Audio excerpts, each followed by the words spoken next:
కేదార్నాథ్ పరమశివుడి టెంపుల్లో 6 నెలల పాటు ఆ టెంపుల్ యొక్క తలుపులన్నిటిని మూసేస్తారని అందరికీ తెలిసిందే. దానికి కారణం అక్కడ ఉండే చలి. ఒక మనిషి 6 నెలల పాటు ఎలాగ ఆ చలిలో ఉన్నాడు, అందులోనూ 6 నెలల్ని కూడా ఒకే రాత్రిలో ముగించేశాడు. ఈ రోజు వీడియోలో మనం ఆ మనిషి కేదార్నాథ్ కి ఎలా వచ్చాడు, ఎలాగ అన్ని రోజుల పాటు అక్కడ ఆ చలిని తట్టుకొని ఉన్నాడు, దాని గురించి అయితే తెలుసుకుందాం.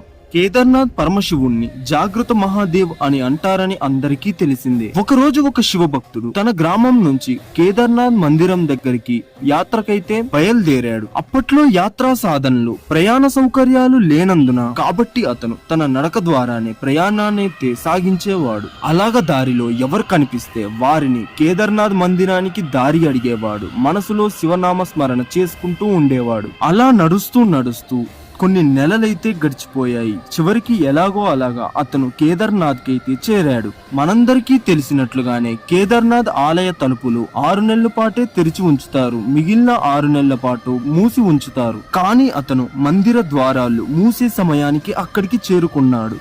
నేను ఎంతో దూరం నుంచి పాదయాత్ర చేసుకుంటూ మా పరమశివుణ్ణి చూడడానికి అయితే వచ్చాను. కృప ఉంచి నన్ను పరమశివుడి యొక్క దర్శనం చేసుకోవడానికి అనుమతించండి అని అక్కడున్న పూజారిని అయితే అతను అడిగాడు.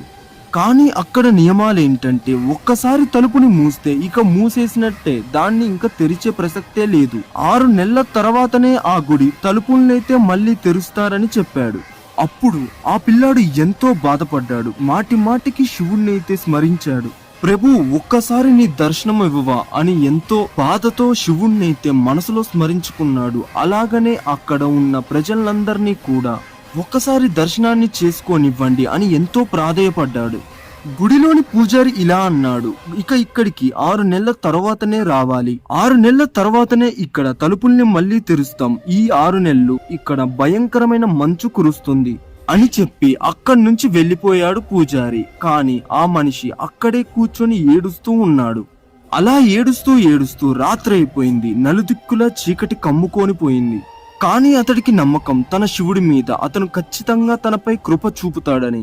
తనకి చాలా ఆకలి దప్పిక వేయసాగింది. అంతలో అక్కడికి ఎవరో వస్తున్నట్టుగా అతనికైతే శబ్దం వినిపించింది. చూస్తే సన్యాసి బాబా. అలా ఆ బాబా అతని వైపే వస్తున్నాడు. అతని దగ్గరికే వచ్చి అతని దగ్గర కూర్చున్నాడు. అలా ఆ బాబా అతన్ని అడిగాడు, నాయనా ఎక్కడి నుంచి వస్తున్నావు అని బాబా అడిగిన వెంటనే అతను కథ మొత్తం జరిగిందంతా చెప్పేశాడు. నేను ఇంత దూరం నా శివుణ్ణి దర్శనం చేసుకోవడానికి వచ్చాను, కానీ ఇక్కడ మంచు కారణంగా 6 నెలల పాటు గుడి యొక్క తలుపుల్ని మూసివేసి ఉంచారు. నా కష్టమంతా వ్యర్థమైపోయింది బాబాజీ అని బాధపడ్డాడు. బాబాజీ అతన్ని ఓదార్చి అన్నం తినిపించాడు. చాలాసేపటి వరకు బాబాజీ అతనితో మాట్లాడుతూ ఉండిపోయాడు. బాబాజీకి అతనిపై దయ కలిగింది. నాయన, రేపు ఎందుకో మందిర తలుపుల్ని మళ్ళీ తెరుస్తారని నాకు అనిపిస్తుంది అని అంటాడు. మాటల్లో పడి ఆ పిల్లాడు ఎప్పుడు నిద్రపోయాడో తెలీదు. ఆ తర్వాతి రోజు సూర్యుడి కాంతి తన కళ్ళ మీద పడి అతనైతే మేలుకున్నాడు. అతను బాబాజీ కోసం అటు ఇటు చూశాడు, కానీ చుట్టుపక్కల అతనికి ఎవరూ కనిపించలేదు. అతనికి ఇదంతా అర్థమయ్యేలోపు పూజారి తన బృందంతో అక్కడికి రావడం చూశాడు. ఆ పూజారికి ఆ పిల్లాడు నమస్కారం చేసి, నిన్నేమో మీరు 6 నెలలు ఆగాకే మందిరం తలుపులు తెరుస్తారన్నారు కదా, ఈ మధ్య సమయంలో ఎవరు ఇక్కడ తొంగి చూడరు అని చెప్పారు కదా, కానీ మీరు ఉదయాన్నే వచ్చేశారే అని భక్తుడు ఆసక్తిగా అడిగాడు. పూజారి అతని వంక పరిశీలిస్తూ చూస్తూ గుర్తుపట్టడానికి ప్రయత్నిస్తూ అడిగాడు, నువ్వు మందిరం ద్వారం మూసే సమయానికి వచ్చిన వాడివే కదా, నన్ను కలిశావు కదా, 6 నెలలయ్యాక తిరిగి మళ్ళీ వచ్చావా అని అడిగాడు. అప్పుడు ఆ భక్తుడు ఆశ్చర్యంగా, లేదు, నేను ఎక్కడికి పోలేదు. అదేంటి, నిన్ననే కదా మిమ్మల్ని కలిసింది, రాత్రి నేను ఇక్కడే పడుకున్నాను, నేను ఎటూ కదల్లేదు, రాత్రి కూడా ఇక్కడే పడుకున్నాను అని అనగానే పూజారి ఆశ్చర్యానికి అంతే లేదు. కానీ 6 నెలల ముందు మందిరాన్ని మూసాక నేను ఇదే రావడం, కానీ నువ్వు 6 నెలల పాటు ఇంత భయంకరమైన చలిలో ఎలాగ ఆకలి దప్పికలకు బాధపడకుండా ఎలాగ ఉండగలిగావు అని ఎంతో ఆశ్చర్యంగా అతడినైతే పూజారి అడుగుతాడు. అప్పుడు ఆ పూజారి మరియు అతని బృందం 6 నెలల పాటు ఇంత చలిలో ఒక వ్యక్తి ఎలా బ్రతకగలిగారు అని అనుకున్నారు.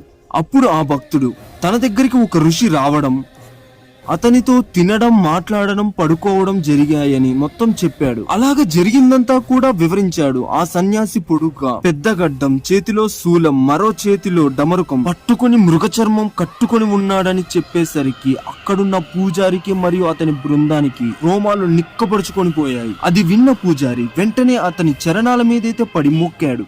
మేము మా జీవితమంతా కూడా కష్టపడింది ఆయన దర్శనం కోసమే, కానీ ఆ ఈశ్వరుని దర్శనమైతే పొందలేకపోయాం. అలా వచ్చింది ఎవరో కాదు, సాక్షాత్తు ఆ పరమేశ్వరుడే నీ దగ్గరికి వచ్చాడు. అలాగా 6 నెలల్ని ఒక్క రాత్రిలోనే ముగించేశాడు నీ కోసం. కాలాన్ని స్తంభింపచేశాడు ఆ పరమేశ్వరుడు. దీనంతటికీ కారణం నీ నిశ్చలమైన మనసు, ఆ దేవుడిపై ఉన్న భక్తే అని పూజారి మరియు అతనితో వచ్చిన వాళ్ళందరూ ఆ పిల్లాడితో అయితే అంటారు. ఇంతటి గొప్ప వరాన్నైతే నీవు పొందావు. మేము నీ భక్తికి ప్రణామాలైతే అర్పిస్తున్నాం.